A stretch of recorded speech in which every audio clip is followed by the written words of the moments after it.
sige. Karong cancel to ko, baka makuha to ni Mita. Ano yun? Itong TikTok yung Yan muna sana. I-crop out na sana yan.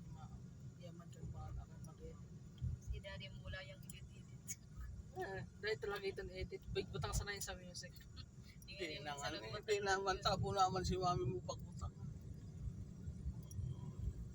Malaw ka, di po, tabo lang bubutakan na mas. Lagyan mong music sa itong mga Facebook sa Basta ko nga rin sa dito. Mas urag. ura doon, ano yung copyright.